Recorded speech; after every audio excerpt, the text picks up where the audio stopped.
United States of America, the very essence of our nation, is built upon four ideals: liberty, democracy, opportunity, and equality. But equality stands out most to us. We cannot sustain the other ideals if equality is left out.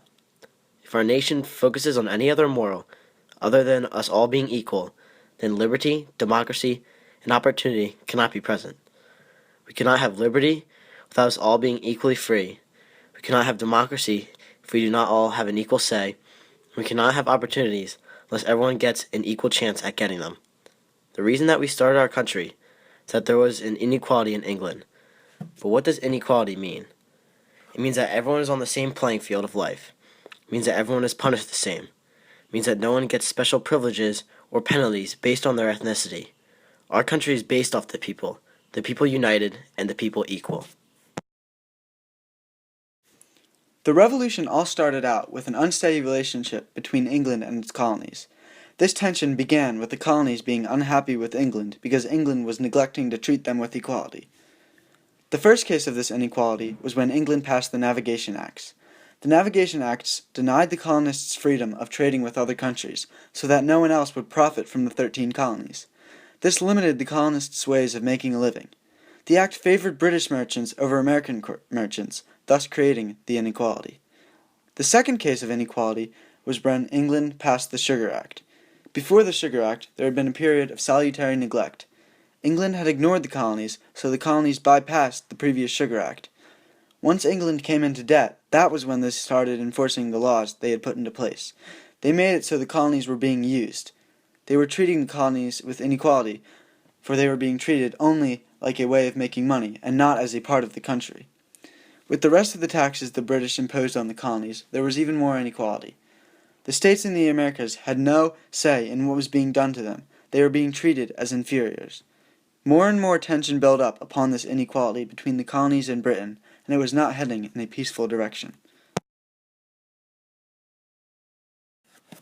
Finally, enough had been enough. On July 4th, 1776, the colonies signed the Declaration of Independence. They sent to England telling them that they were no longer part of their country, which is basically declaring war. By signing this declaration, the colonies were committing treason, and the people that signed it would most likely be killed if they were caught by the British. However, the declaration was still signed, showing that the people were willing to take risks to have true equality. In the first major battle of the Revolutionary War, things did not get off to a good start for the Continental Army. At Long Island, George Washington's troops were utterly slaughtered. They were outplayed and almost lost the war in one single battle. Morale was at an all-time low. The colonies could have given up, but equality was too important to them. They stayed strong in the war and ended up striking back in the famous Battle of Trenton. Throughout the course of the war, the American army had to sustain treacherous conditions. In Valley Forge, many troops quit and died because of how harsh it was living there. It was brutally cold and disease imposed serious threats. Nevertheless, the colonies did not give up on a chance at equality, so they continued to fight the war. Their perseverance and passion awarded them in victory and equality.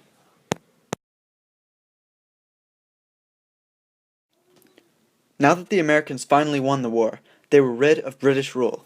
The next step was to establish a government that gives the people equality, something the Americans fought hard to get.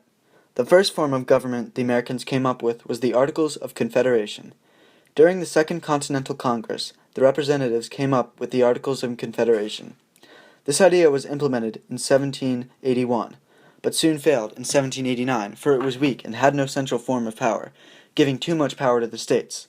This unequal power between the national and state government is one of the core reasons why it failed. In its place, the Constitution was set up.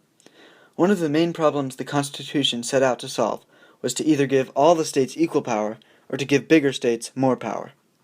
The solution the convention came up with was simply this: both. It was decided that America's Congress would be composed of the House of Representatives and the Senate. The Senate helped keep the states equal in Congress, for each state has 2 senators. Another thing the Constitution was set up to do was to keep the government from becoming corrupt. In England, the government was unequal within itself. Whatever Parliament said was law, and little could be done to change or prevent them from becoming fraudulent. To prevent what happened in England, the Constitution created the legislative, executive, and judicial branches.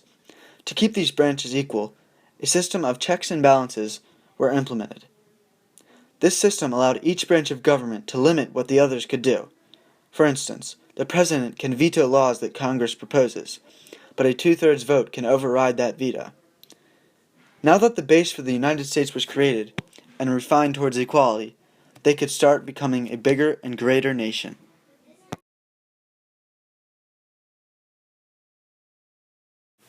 Overall, the Constitution created a nation that was rooted more in equality. The Constitution created the framework for the government and established the basic rights of the people. These rights provided a more equal country, which in turn created a more perfect union. After America created its Constitution, it had to get things going. First things first, America had to build industry. Inventions like the cotton gin and the steam engine helped start the Industrial Revolution. With the new industry, the need for more land grew, hence the westward expansion. While American territory moved west, the big question was whether slavery would go with it. The southern states wanted slavery, but the northern states did not. Over a long period of time, the government had multiple compromises to keep the balance of slave states and free states and to keep conflict from arising. Soon, something had to be done. There would be no more compromising. There had to be a decision made. The argument for what the decision should be was overpowered by the northern view when Abraham Lincoln was elected in 1860. This resulted in the secession of the southern states. They seceded or split away from the Union because they felt they were being forced to follow the northern views and wanted to preserve their way of life, the life of a slave owner. This tension between the North and the South then led to the bloodiest battle in American history, the Civil War. The war in its entirety was almost a test to determine whether or not a nation could sustain and unite itself under the very morals it was built upon. It was a test to see if America could restore equality. The war was first fought to bring back the Confederacy into the Union and become an equal nation, but after the Emancipation Proclamation, this war was also a fight to abolish slavery and bring back equality in the people. From the starts of the Revolutionary War all the way through the ends of Reconstruction, equality has become a valued moral in America's society. But I think an even bigger growth in the development of integrating equality in society is from Reconstruction to the present day. Things such as the Civil Rights Movement from 1954 to 1968 helped pass laws that eliminated segregation. Also, as the world progressed, more and more equality was being blended into our morals, and I think we have come a long way since the Revolution. Equality is definitely present today and is a very upheld moral. That is why equality is the most important value, because without it, liberty, democracy, opportunity, and our great country that America has become couldn't exist.